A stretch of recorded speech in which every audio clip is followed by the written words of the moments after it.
talih yollarında çox keşmekeşli yollar olur, qalmaqallı yollar olur. Bütün dünyanı dünya ilə birləşdirən yollardır, talih yolları.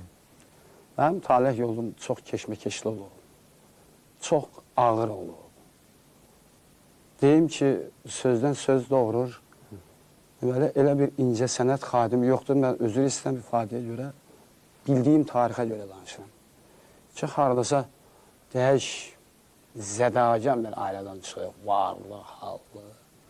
Mən işitməmişim. Hamısını haradasa keşmekeşli talih yolları. Bəli, öz zəhmətləri ilə, öz əbəziyyətləri ilə. Mən də bu yolları, çox ağır yollar keçmişim. Yəni, əvvəla heç səsləndirə bilmirəm bu sözü ki, mən harada olmuşam.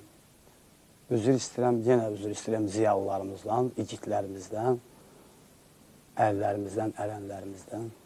Heç dilimə gətirə bilmirəm ki, harada doğulmuşam. Ona görə ki, doğulduğum yer yoxdur. Adı var, özü yoxdur. Adı var, özü yoxdur.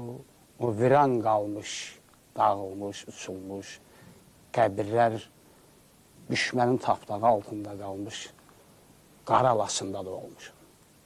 Nətər deyim, harada doğulmuşam. Amma yenə ki, şükürlər olsun ki, məni bu xalq üçün, az çox tanıyanlar üçün o torpaq yetirir. O dağların nətərdir, o şırıltısı, o bulaqların zümzüməsi, o çayların şırıltısı, o ilahi verib, o torpaq verib. Bəli, bəli. Və borçluyam o torpağa. Yəni, elə yana-yana danışdım, üzr istəyirəm, bəlkə sualdan qaçdım. Bu təbii haldır. Mənə təbii haldır, təşəkkür edirəm. Deməli, mən 1956-cı ildə Laçın rayonunun Çorman kəndi var, orada dünyaya göz açmışam. Orada orta məktəbi qutarmışam, oradan hərbə getmişəm.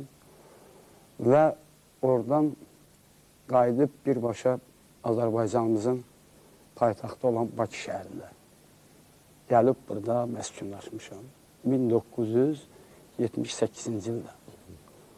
Və Azərbaycan muğam dünyasının böyük məktəbi olan, çox böyük musiqicilər yetişdirən Asəf Zeynallı adına orta muğam məktəbinə qəbul olmuşam. Bizim mərhum, Allah rəhmət eləsin, Nərman Əliyev, muğam ustadımız, bir çox yetirmələri olan, Ağxan Abdullayev, mənim sonraki müəllimim, Alim Qasımov, Səxavət rəhmətli, kimlər, hamısını o məktəb yetişdirib. O məktəbi qutarmışam, xalq içində az da olsa tanınmışam. Sonradan 90-cı ildə ailə həyatı qurmuşam. 3 evladım var. Allah saxlasın. 2 qız, 1 oğlan. Böyünüz qız da oğlandır. Böyük qızdır, qızlardır, Sudabə, İlahə, sonra da bir oğul bala var. Allah saxlasın. Onun da adını Rəşid qoymuşam. Mənim bir qardaşım olub, rəhmətə gedib. Allah rəhmət eləsin. Onun adını qoymuşuq. İndi o Rəşid o adı yaşadı. Laf gözəl. Bax, beləcə. Bəs öz ata ocağında neçə evlad olmuşsunuz?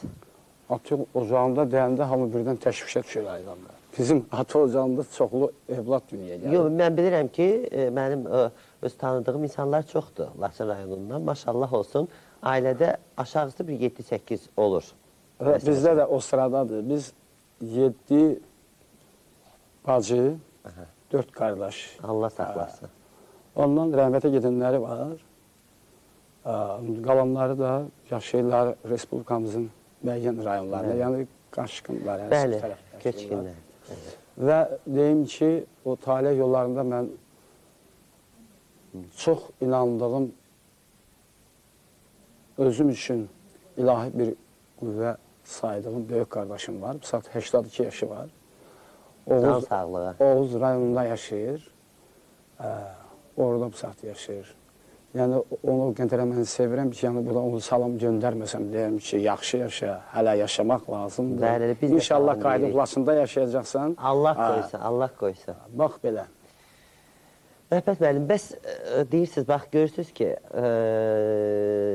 ailədə çox uşaq olmuşsunuz. Bəli. Bəs bu fitri istedadı siz nə vaxt hiss eləmişsiniz özünüzdə? Baba, deməli, yenə dedim, hara getsə insan bir yerə ki, kökləndi, o görürsən təəssüratdan çıxa bilmir. Yenə deyirəm, Laçında oxumuşam, yəni orta məktəbdə oxuyarkən, hələ 5-ci, 4-cü sinifdə oxuyarkən. Əvvəllər çox gözəl nəğmə dərsləri keçirdilər. İndi də var yəqin ki, söhbəti yoxdur. Həmişə mənim müəllimlərim, İsmail müəllim var, Allah rəhmət eləsin, o, İsam müəllim. Mənim müəllimlərim çoxdur, üzr istəyirəm, çoxlar sadalamaqla qurtarmaz. Yəni, orta məktəbdəkən, yəni hiss elədim ki, var. Elə həmən bu səs, belə demək mümkünsə, o səsin sədaları altında, o ilahinin verdiyi o nemət haqqında gəldi, yavaş-yavaş gəldi, çıxdı bu təbəqəyə. Yəni, Bakı, mərkəz, oxumaq, belə. Mən bilirəm ki, Məhəbbət müəllim, siz duyğulu bir insansınız. Çünki mən əvvəllər də, indinin özündə də həmişə sizə, necə deyim, qulaq asmışam sizin musiqilərə, sizin mahnılara qulaq asmışam və həmişə ürəyimdən bir sual keçirdi. Əgər Məhəbbət müəllim mənim qonağım olsa, mənim verilişimin qonağı olsa, mən mütləq bu sualı verəcəm ona. Qəribədir, sizin istər şən mahnı oxuyarsınız, istərsə də qəmli mahnı oxuyarsınız, ancaq sizin içinizdə, sizin daxilinizdə elə bir ki, bir fəryad var. Səsinizdə qəribə bir ahəng var, qəribə bir yanğılıq var. Bu nə ilə bağlıdır? Valla bu, biraz ağır sualdır, həmi ansat da cavab verər, həm də ən çətindir cavab vermək. Yəni, əvvəla mən deyim ki, o talih yollarını ki, keçmişəm, dönüb hər bir insan dönüb arxaya baxmalıdır. O ki, üzr istəm, o mühitlər ki, yada düşür, o kasıbçılar ki, yadına düşür, o vətən yadına düşür. Orada tək qalan doğma atamın qəbri yadıma düşür, bacımın qəbri yadıma düşür, o çaylar yadıma düşür. Yəni, bu yanğı, bir dəfə bunu qoyum, ora gedim, bir dəfə bizim gözəl şairimiz yox, Mikail Mirzə, qirayət ustası, yaxşı bir söz dedim, Məhəbbət müəllim çoxdan haray çəkir. Bəli. Çoxdan haray çəkir. Yəni, bu əlbət oradan doğur. İnsan sevməsə, insan içində o, necə deyərlər ki, özünə məxsus hər bir insanın içində nəsə var. Amma mənim içimdə elə bir doludur. Bir balaca ora-bura üzr istəyəm, məni qurdalasan, bəlkə mən heç bilmərəm də danışaram, köylək adımı. Yəni, mənim içimdədir o. Bir dəfə bunu qoyum oraya gedim, bizim bir gözəl müğənnimiz vardı, adını çəkməyəcəm. Bizim gözəl Qubamıza toya getmişdik. Orada da bizim yevreylərin toyları idi. Oradan çıxanda o insanı da götdüm, dedim, heç Nabranda olmamışım, gedib bir Nabrana, səhərə yaxındır. Getdik, oturduq, səhərə yaxındır. Bu insan məndən çox üzr istəyirəm, yəqin bu ifadəyə görə, başqa temada söhbət edir. Səndə ürək yoxdur, səndə sevgi yoxdur, sən beləsən, dedim, yox. Dedim, mənim sevgim bəlkə dünyaya sığmaz, mənim məhəbbətim. Dedim, nə təhəli? Dedim, mən vətən həsrətli bir adamım, vətəni sevirəm. Dedi, birdən Rəşqanlı olmam. Dedi, birdən desələr ki, Laçına gelsən, Rəşqanın başını verməyə hazırsan mı? Dedim, Rəşqanı yox. Məni istəyənlərin başını, bütün özüm də olmaq şərti ilə verərəm. Yox, eləyənməzsən. Yəni, mənim içimdə bir yanğı var, bir vətəni görmək var. Gəlib, tükənib, vaxt çatıb, hamı bir ömür yaşayır. Bilmək olmaz sabaha nə olacaq? Yəni, arzu ələtə qalmasın deyə. Yəni, bax, belə içimdə bir vulkan var.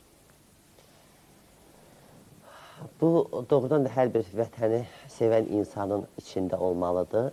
Hər bir öz anasını, öz doğmalarını, öz torpağını sevən